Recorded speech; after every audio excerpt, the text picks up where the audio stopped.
Do you want to know what the 10 biggest things are that I miss about being on Facebook?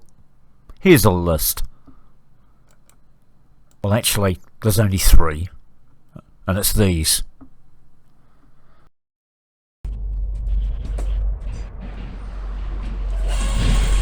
So a couple of weeks ago, I borrowed a mate's phone and logged into her Facebook and bought myself this thing. It came from the next town and it was only $160. Now, I'd always laughed at these things. I thought, oh, I bet they're such a joke. But you know what? For $160, here it is, doing the job. And it's so much better than a petrol-driven hydraulic log splitter for so many reasons.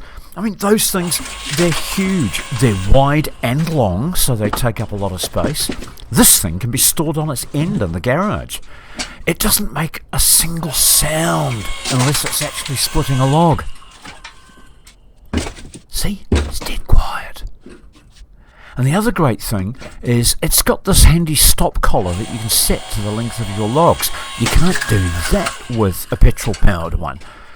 They take so long to return between each stroke, whereas you can shorten the stroke on these things, so it doesn't take as long. It'll even handle these great big logs. Yeah, there's been a couple that makes it strain, but as you can see, there it is. 5-ton capacity, they say. Brand new. They sell on eBay and AliExpress for about $2.99 US, I believe. Here, they're about $600. So $160 and only having to drive to the next town really made this worthwhile. You see, with my buggered shoulders, because I've got rotator cuff injuries, I can't actually reach out or reach up. I can only do things at this kind of a height, so there's no way that I can split a week's worth of firewood with an axe like I used to. This thing is actually splitting me a week's worth of firewood in 15 minutes. I've lived on this property for 24 years now, and in that 24 years I've never had to buy firewood, even though I make wood stoves and I'm constantly playing with different designs, so I'm always burning wood. Look at that. 5-ton capacity. These petrol ones are rated at anything from 15 to 30 tons. And that is obviously just a massive overkill. It's for people who are doing green wood in huge rounds. But for somebody who's only got 5 trees on their property, and those 5 trees have kept me in firewood for the last 24 years, this is the perfect tool.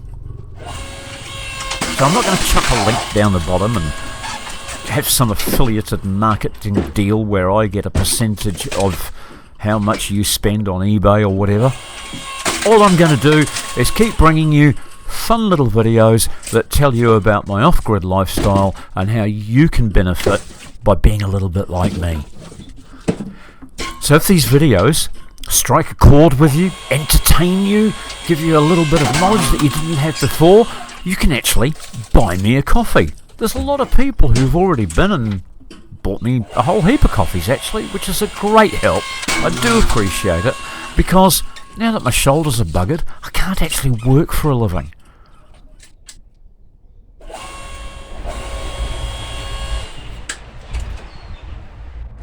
Now this one's going to be a little bit sticky, so what you've got to not do is put your thumb between the 2 halves of it while it's still over the wedge, because just the other day I was doing this job and I put my thumb on the between the 2 halves, pulled it off the wedge, and it closed up and trapped both my thumbs in the crack. I had to go find something that I could wedge it into and push it with my body weight to get it to split so I could get my thumbs out. So do be careful. That's one of the reasons that we have this double-handed operation switch.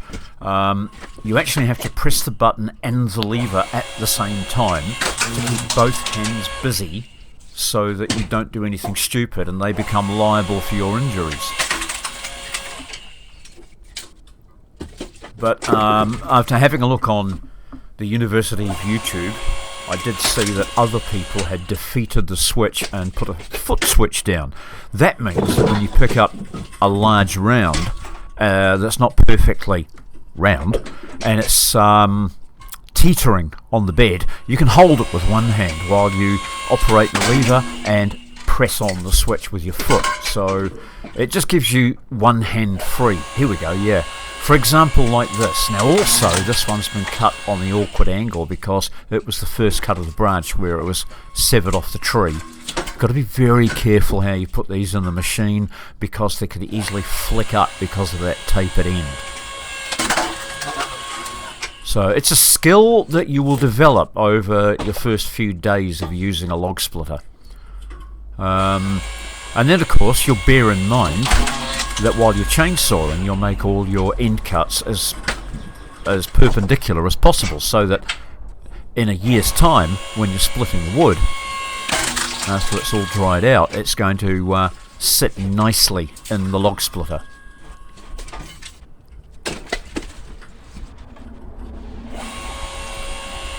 So I'm nearly there. That's sort of a week's worth of firewood done in just a few minutes. You can also put one of these pieces through repeatedly and make not perfect kindling, but you can get it way down to pieces about 1 inch square. I've got a variety of wood here on the property. I've got a large oak tree, a Japanese maple, and an old man pine, and just slowly I lob off a big branch every year off each tree, and that keeps them at bay and lets the light through into the gardens. It's forestry 101, I guess. I mean, I've only got 5 trees, but I do have to get up each tree each year, remove a few branches, just so that the garden can get some light and we don't end up with the tree getting too big for this small property.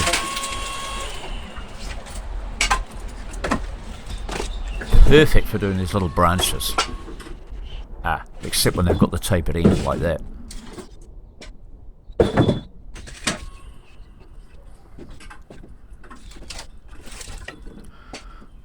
So good old Facebook Marketplace.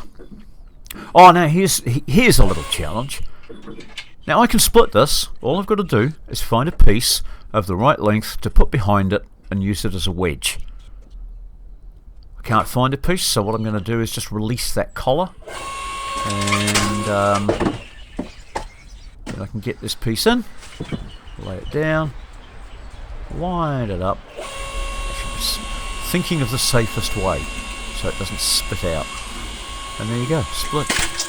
I could not do that by swinging the axe, I'll tell you.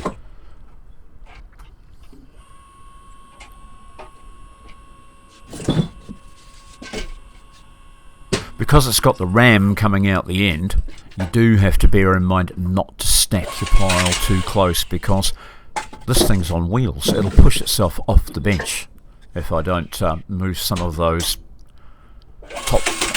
move some of the top logs on the pile. Where I live, the temperatures seldom get down below freezing. That only happens maybe 2 or 3 times a year. The rest of the time we get down to a chilly 5 degrees or 6 degrees. So the fire doesn't have to work during the day. I'll probably only burn an arm's full worth, if you know what I mean, of firewood each evening, which is about the same as a 5-gallon bucket full.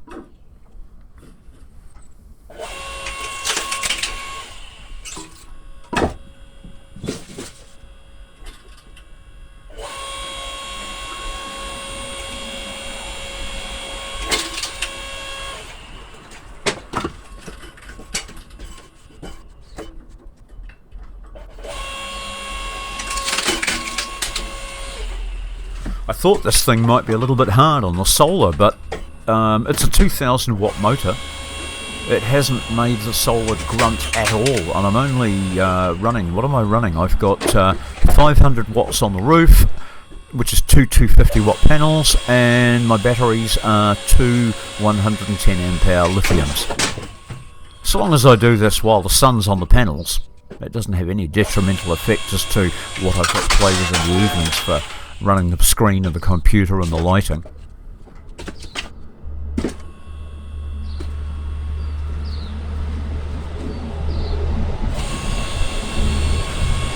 So you can see that a full stroke, I've actually timed it, a full stroke is 7 seconds each way, so that's 14 seconds for the full cycle. But being able to take that collar down to where you need it and shorten the stroke is a real boon.